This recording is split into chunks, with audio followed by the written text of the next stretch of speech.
بسم اللہ الرحمن الرحیم۔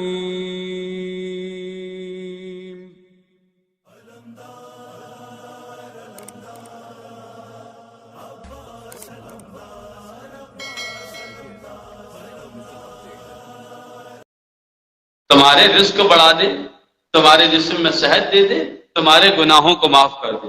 بہت بڑی بات ہے۔ دیکھیں لوگ معافی مانگ رہے ہوتے ہیں، پروردگارہ معاف کر دے، اور حاجی یہ سمجھ لے پروردگار عالم کہہ رہا ہے میں نے تمہیں بلا لیا ہے تمہیں معاف کرنے کے لیے۔ حاجی اپنا مقام پہچانے وہ کتنا اہم ہو گیا ہے کہ اس کو بلا لیا گیا۔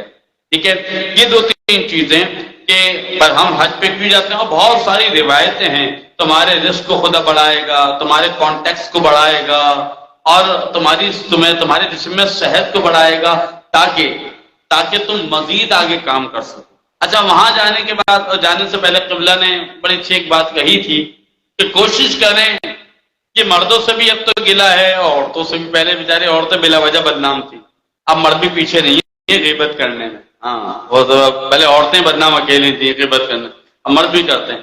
کوشش یہ کریں جتنا خاموش رہ سکتے ہیں۔ قبلہ نے بڑی اچھی بات بتائی، میں روایت بتا دوں قرآن ختم کرنے کی۔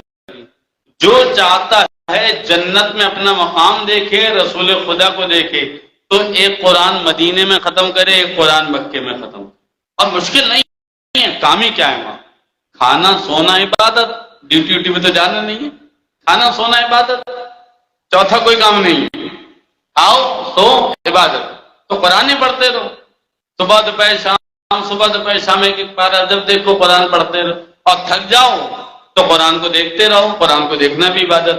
روایت یاد رکھیے گا، جب تک آپ قرآن کو دیکھ کر پڑھتے ہیں، حضرت رسول خدا فرماتے ہیں خدا تمہارے بھی گناہوں کو معاف کرتا ہے، تمہارے والدین کے بھی گناہوں کو معاف کر دیتا ہے، چاہے تمہارے والدین کافر ہی کیوں نہ ہو۔ یہ روایت صرف حاجیوں کے لیے نہیں، سب کے لیے۔ تو کوشش کریں اپنے ساتھ ایسا قرآن، چاہیں تو موبائل میں لے جائیں، اگر آپ کیری نہیں کر سکتے موبائل میں ایسی کچھ ایپس آتی ہیں، اس میں قرآن ہوتا ہے، بڑے بڑے حروف والا ہوتا ہے۔ اگر آپ کو پرابلم ہے کہ بھئی آقا صاحب میری تو آئی سائٹ، تو بڑے بڑے حروف والا جو آپ کے موبائل میں قرآن ہو فونٹ والا، تو اس کو لے جائیے، آپ پڑھتے رہیے۔ اچھا، ضروری نہیں ہے وہاں جا کے پڑھیں گے۔ بڑی اچھی بات کی، ایئرپورٹ پہ کیا کریں گے؟ مکھیاں ماریں گے؟ ایئرپورٹ پہ ہی بیٹھے رہنا 2-3-4 گھنٹے، تو یہیں سے شروع کر دیجئے۔ کیونکہ آپ کو ایک حدیث اور بتا دوں، آپ نے جب ارادہ کیا تھا حج کا اور آپ کا فارم بھر گیا تھا، خدا نے فرشتوں سے کہہ دیا اس کا ثواب لکھنا شروع کر دو۔ آپ نے فارم بھر دیا ہے تو خدا نے جب سے ہی آپ کا ثواب لکھوانا شروع کر دیا ہے۔ تو ایئرپورٹ پہ بھی آپ گفتگو کم سے کم کیجیے۔ یاد رکھیے آپ کی ایک بہت بڑی ٹریننگ کا سلسلہ شروع ہو رہا ہے گناہوں سے بچنے کا۔ کوشش کریں خاموش رہیں، اور اگر کوئی غیبت بھی کر رہا ہو تو کسی کی بات کو کسی طرح موڑ دیجیے۔ آپ کو پتا اگر میں بولوں گی یا بولوں گا کہ یہ اس کی غیبت نہیں کرو تو پھٹے کھڑا ہے، کیوں؟ آپ ان کے حمایتی ہیں، آپ کو پیسے دیتے ہیں، آپ کو پالنے جو آپ منع کر رہے ہیں ان کی غیبت کو، مجھے پتہ یہ پھٹے شروع ہو جاتے ہیں۔ تو بہتر یہ بات کو موڑ دیجیے۔ ارے وہ فلاں عالم نے یہ بات کہی ہے، اور فلاں جگہ دیکھا وہ کتنی زبردستی تھی، وہ مدینے میں دیکھا وہ فلاں جگہ کیا تھا، اب وہ اپنی بات بھول گئے۔ آپ کو یہ تو کرنا تھا، آپ کو کوئی ایسی چیز بیان کرنی تھی، ادھر ادھر موڑنا تھا۔ ارے پاکستان میں زبردست بات ہوئی، یہ اچھا کام ہو گیا، اور اس طرف نکل جائیے پاکستان کی باتیں کرنے پہ، پھر واپس مدینے شدینے آ جائیے، تاکہ وہ غیبت سے تو جان چھوٹے۔ تو یہ طریقہ کار یاد رکھیں، گناہ کے لیے وہاں نہیں جائیے، خدا گناہ بخشوانے کے لیے بلا رہا ہے، وہاں کرنے کے لیے نہیں بلا رہا ہے۔ پتہ لگا حرم میں بیٹھے میں خانے کعبہ میں، دیکھا شادی میں نہیں بلایا، دیکھا یہ کیا میں نے، حصہ نہیں دیا انہوں نے ہمیں آتے وقت، ہاں آئے نہیں امام ضامن بننے، ہمیں توفیق نہیں ہونے 100 روپے دینے کی۔ کس نے کہا ہے آپ کو؟ خدا نے بلا تو لیا، اب کسی سے کیا شکوا؟ آپ کو بلا لیا خدا نے، امام ضامن بانے نہ بانے اس کے لیے دعا کیجیے۔ چھٹے امام کہتے ہیں اس سے عطا کرو جو تمہیں محروم کرے، اس سے رشتہ جوڑے جو تم سے رشتہ توڑے۔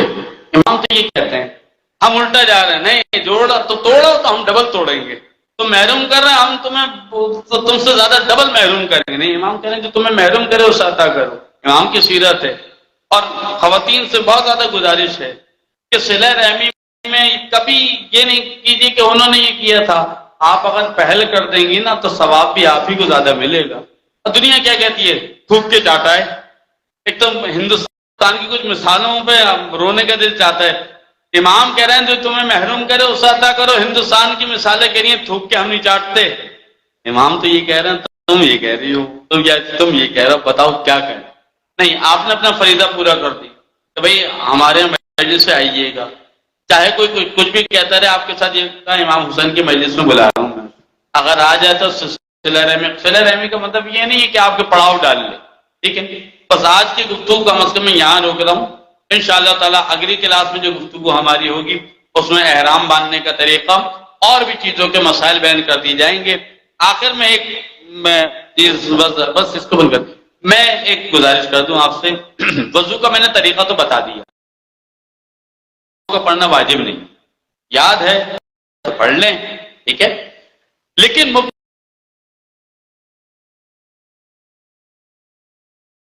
توڑنے والی چیز کو, مبتلات روزہ, روزے کو توڑنے والی, مبتلات وضو, وضو کو توڑنے والی, مبتلات نماز, نماز کو توڑنے والی, مبتلات حج, حج کو توڑنے والی, مبتلات عمرہ, عمرے کو باطل کرنے والی. ٹھیک ہے, وضو کے مبتلات کتنے ہیں ہمارے ہاں تو نہیں ہوں گے, شریعت میں تو 6 ہیں بس. 3 کا تعلق ہمارے سر سے, 3 کا تعلق ہمارے پیٹ سے وضو ٹوٹنے میں. وہ کیا ہے؟ سر سے سونا, بے ہوش ہونا, پاگل ہونا. اور سونا ایسا کہ آپ کے کان بھی نہ سن رہے. کبھی کبھار بندہ ایسا سوتا ہے آواز تو اس سے وضو نہیں ٹوٹتا. ٹھیک ہے, پاگل ہونا, بے ہوش ہونا تو وضو ٹوٹ جائے گا. کوئی وضو کر کے آیا, گہرا بے ہوش ہو گیا تھا, پھر چل دیے نماز کے لیے. چچا کہاں جا رہے ہیں؟ کہ نماز کے لیے. کا وضو تو کر لیجیے. کر کے تو آیا تھا, کا بے ہوش ہونے سے ٹوٹ گیا ہے, دوبارہ کر لیجیے. ٹھیک ہے. 3 کا تعلق پیٹ سے, پیشاب کرنے سے, پیخانہ کرنے سے, پیٹ کی گیس کے جس کو ریا کہتے ہیں خارج ہونے سے وضو ٹوٹ جاتا ہے. اس میں بڑے مسائل رہتے ہیں. اکثر لوگ کہتے ہیں قبلہ ہمارے پیٹ میں بہت عجیب سے معاملات ہیں. شریعت کہتی ہے جب تک ریا کے خارج ہونے کا یقین نہ ہو جائے اس وقت تک وضو سلامت ہے. بس اس کے علاوہ اگر کسی کے منہ سے گالی نکل جائے وضو نہیں ٹوٹتا. اس کا مطلب یہ نہیں ہے گالی کا میں ترویج کروں گی, گالی بکو وضو تو ٹوٹتا ہی نہیں ہے نا. نہیں, گالی بکنے سے وضو نہیں ٹوٹتا. نامحرم کو دیکھنے سے سنیوں میں وضو ٹوٹتا ہے, شیعوں میں نہیں ٹوٹتا. ننگے پیر نکل گئے تھے آپ مٹی پہ بدری پہ, شیعوں میں تو وضو نہیں ٹوٹتا. ٹھیک ہے. ہاں, یہ چیزیں بھی سمجھ لیجئے. مثلا اگر پیشاب آپ کے جسم کے کسی حصے پہ لگ گیا, کسی بچے کو گود میں لیا تھا, اس کا پیمپر لیک ہو گیا, وضو نہیں ٹوٹے گا. جا کے ہاتھ پکڑ لیجیے. پیشاب پہ پیر لگ گیا, وضو نہیں ٹوٹے گا. خون نکل آیا جسم سے, وضو نہیں ٹوٹے گا. آپ خون کو پاک کر کے پٹی وٹی کر لیجیے. وضو ان 6 چیزوں کے علاوہ کسی چیز سے نہیں ٹوٹتا. بس یہ سمجھ لیجیے. کیونکہ ہم برادران اہل سنت کے ساتھ بہت عرصہ ہندوستان میں اور پاکستان میں آنے کے بعد رہے. ہم سے مراد میں نہیں, بزرگان. آپ کے اتنے قرآن ہیں آپ تو بزرگان, تو اس وجہ سے ان کے بہت سارے مسائل ہمیں یاد ہیں اور ہماری بہت ساری چیزیں ان کے پاس ہیں. بس صلوات پڑھ لیں محمد والے. اس کو تقسیم کروا دیں, بکس دے دیں.